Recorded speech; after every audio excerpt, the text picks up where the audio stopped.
pleased to have at the table Steve Mark, who's a professor of English at Housatonic Community College. Thanks so much for coming in. Thanks for having me. I was drawn to you initially because of something that you're doing with your kids at Housatonic Community College. You're getting them to talk. Tell me about this project and where you got it to get it going from the first place. Okay. The project is called Humans of Housatonic, which is a sort of ungainly title, but it's based on a blog by a guy named Brandon Stanton in New York called Humans of New York. I met Brandon at a conference, and I just got this wacky idea that there was a way to get my students to do this project themselves. Now, why did you want to get them going on this? What was missing, or was there something missing that you wanted to get them to talk and relate? I think what's difficult now in this age that we're in, where information is so readily accessible, is having deeper conversations and getting to the essence of a story and really listening carefully and drawing out that story. So I really wanted my journalism students to have that experience, and this is one way to get them there. You've been at Housatonic since 1998. A long enough time to see some differences in students. Yes. How are students changing if they are? Less connected, more connected, social media getting in the way? Less and more connected, or more and less connected. More connected on a technological level, and anxious about that connection. Like, I find a lot of times students need to know what's going on. Did I miss anything? There's that whole, they call it FOMO, fear of missing out. Oh, no, tell me about this again. I don't know that term. Okay, it's essentially if something has happened when I wasn't there and I missed the party, I missed the great status update, I missed the link that everybody's talking about, I missed the YouTube video that everyone's gonna be buzzing about in 5 minutes. So this is causing anxiety now. Anxiety, yeah. So what used to happen is I would see my students walk out of class, and there would be, what was my experience in college? You'd turn to the person next to you, and sometimes it would be something as simple as, what the heck was he talking about in class today? Or did you get that? Or anything. Now what I see happen a lot is the phone gets picked up and the face goes into the screen. They have to figure out what happened in that hour and 20 minutes that they were away from Twitter or Facebook or Tumblr. Or, as a professor of English, yes, how do you handle the iPhone in your class? What do you do? What do your colleagues do? There's a range of approaches. One approach is to just absolutely forbid it. I have colleagues who have a basket that they have the students drop the phone into. I try to befriend the iPhone and think about ways that we can use it and talk about how we can use it, allow them to use it when it's useful to class and point out when it isn't so useful and have them put it aside. I think there's something really freeing for students, although there's initial resistance, to being asked to just shut it down. Because then it's not their choice anymore. It's me making them do it, you know? It's that evil professor, you know? So you've had to change how you were teaching. Yes. Now, you're at a community college. Yes. I believe strongly in this. And when you and I were talking about community colleges, what is the importance of these schools? And what does it teach our kids? Because I know you believe so strongly in this. It's really, for a lot of students, it's the only way that college happens. And for many of our students, it's a second or a third chance. It's a, can I try this out and see if maybe I could do this college thing? I work with students from a huge range of backgrounds. And what I find is that there are some students who had the traditional college experience and they had a great time, but they never went to class. You know, so the transcript comes back and mom and dad say, or they say, well, I'm not going back to X university because I just partied the whole time and either I can't come back or my parents won't pay for it. Let me see if I can bring my grades up. Let me see if I can do this college thing a different way. And then they go on, you know, a couple of years with us, they go on to the school of their choice. We get students from straight from high school who aren't really sure what they want to do. They want to experiment, they want to explore, they want to figure out if college is for them, and they often find that it is. And again, they move on to the school of their choice in a couple of years.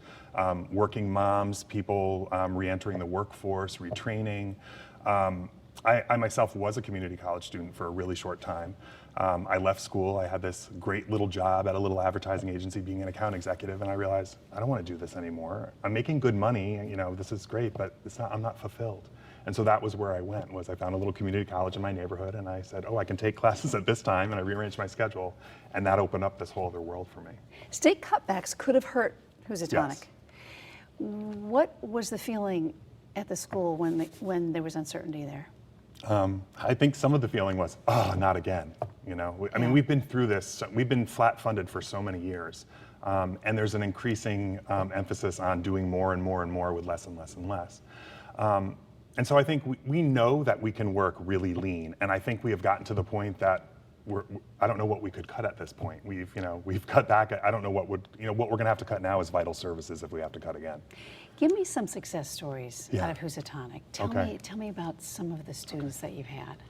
I have a student who just graduated this semester who, first generation college student, which is many of our students, came by herself from Jamaica. I think finished up high school here and then came to Housatonic. She is now going to Mount Holyoke on a full scholarship. It's going to change her life completely. So, I mean, now she's in this exciting area of like, I get to plan my whole major. I get to invent a major, and she'll be staying in a dorm with other non-traditional students. She'll have a support system, which is really amazing. I have another guy that I've worked with for a couple semesters, 58-year-old construction worker, injured his shoulder, couldn't work anymore. He's like, I always want to do school. Let me see how this works out. Amazing writer, has a wealth of life experience, is a real role model for the other students. So, and those are just two. And in this economy, where it seems to be crashing all around us, what would we do without these types of schools? You wouldn't have that second chance, No. or as you put it, third chance. Right, you'd be shut out. I mean, and that's essentially what would happen to many of these students. It would have happened to me. I didn't have the financial resources, and probably at that point in my life, I was thinking, I'll try going back to school. I don't know that I had the confidence. I was like, why would you leave this job? You've got a good job. Why are you going back to school? But it was affordable, it was accessible, it was readily available. And I think for a lot of students, college just wouldn't be a possibility otherwise.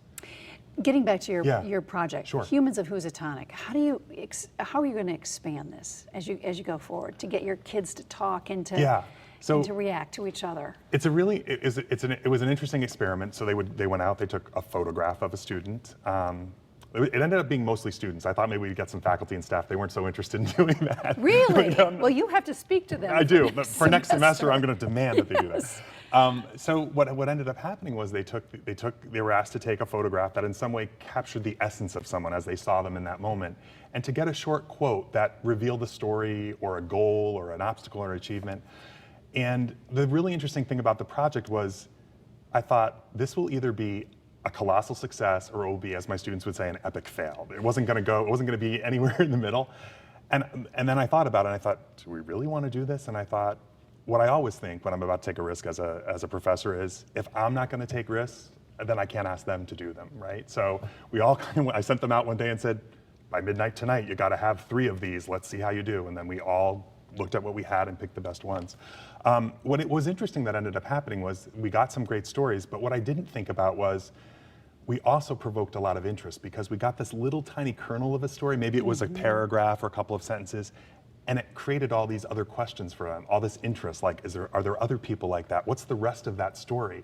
So it started a lot of conversations around campus. It was a lot of like, you're that guy who talked about your parents' divorce. Again, a connection. Yes. Okay. Yeah. So these are all on a blog that you Yes. can access. I access just a few of these. So it's a picture. So they're using their iPhones or whatever it is that they Exactly. have. There's that iPhone at work again. And she says, the saddest moment in my life was the loss of my cousin. He died in a car crash at the age of 21 just last week. He and I were really close since we were only 1 year apart.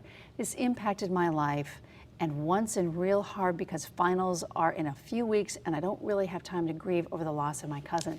That's a big deal. It's a big deal, huge deal. So from that, was there discussion about in your classroom, well, gosh, I need to go help her? Yeah, there was a lot of discussion. It was interesting because the initial discussion was, which ones do you guys like best and why? So we did sort of like a hokey little voting thing on our class site where they all just kind of, and it was interesting. Everyone kept coming back to that story. And then we started to talk about, when do you tell someone's story and what kind of permission do you need and how do you create a safe space? Because one of the key things about this project was, I said, everybody's got to let them know this could be published and make sure they're comfortable with that. And when you conclude the conversation, say, are you still comfortable with this? Because sometimes we open up in these situations and then we realize, oh geez, I forgot I was going to be on TV or. Well, we're in this world now where we share everything, which I worry about because there are no filters, it seems, and you're oversharing sometimes. Yes. Let me read another one, Sure. another picture. Quote, I stand up for gay rights 1,000,000,000%. Gay rights and human rights are the same thing. So when they were taking the pictures, there was no, hey, tell me about this topic. It's just something that was on your mind. Yeah, some of them, it was interesting. They approached it in different ways, and I let them see a video of Brandon Stanton, who does Humans of New York, doing his thing, and he explained his process. And he had some sort of like, hardcore questions he went in with, but what he mostly talked about was creating relationships with people. And that's what really drew me to this project was, how do you make someone feel safe? How do you make me feel safe sitting at this table right now, knowing there's lights and cameras? You're safe. Yeah, I know. Thank you, Ann. I promise. But I think that was the really interesting thing for them. Some of them went in with a really pointed question, tell me about the saddest moment of your life, is I think how she got that story. Others went in and just had a long conversation and hoped that something would sort of bubble up. And we talked about some of the quote unquote failures. I talked to Steve for an hour and I didn't get anything I could use.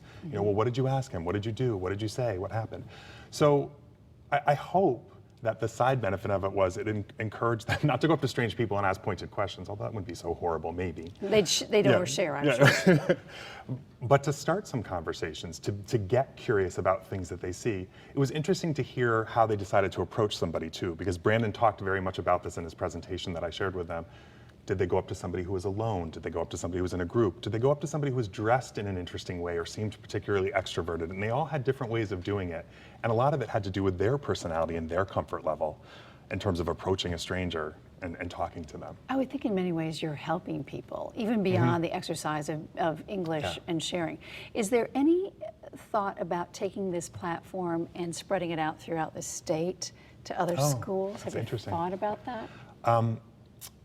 Certainly, it's a possibility. One of the things that's come out of this project is, it was this grand experiment, and then it was this wild success. So, and everybody, look at all the hits we're getting. The students were, look at all the hits on the website. That's what they were about. It's all about likes. Look at all the, look how many likes we got. Look at how many shares.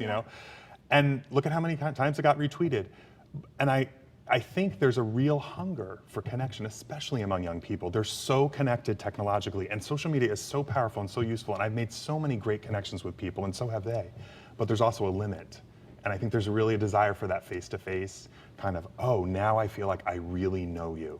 Beyond the image you're managing for, technological consumption or through Facebook or Twitter or whatever. So we're all connected, but never so more disconnected. Yeah. Because we're not having that conversation. Right. And so we miss I think a lot of those happy accidents that happen in conversation like this, where you didn't intend to go somewhere and somebody says something or does something and you go there.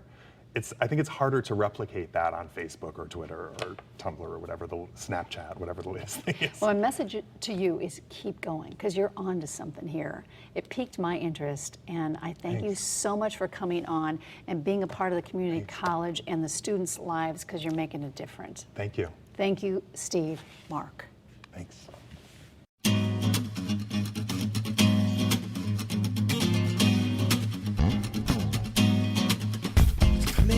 Pursuits when one this in. Who is this girl? Spend all night kissing, and if was right here, then who else is missing? Got a little sidetracked if I'm a witch, and I found the keys to the door, but it's also a metaphor. Need to keep locked in the grocery store of my mind just to save time.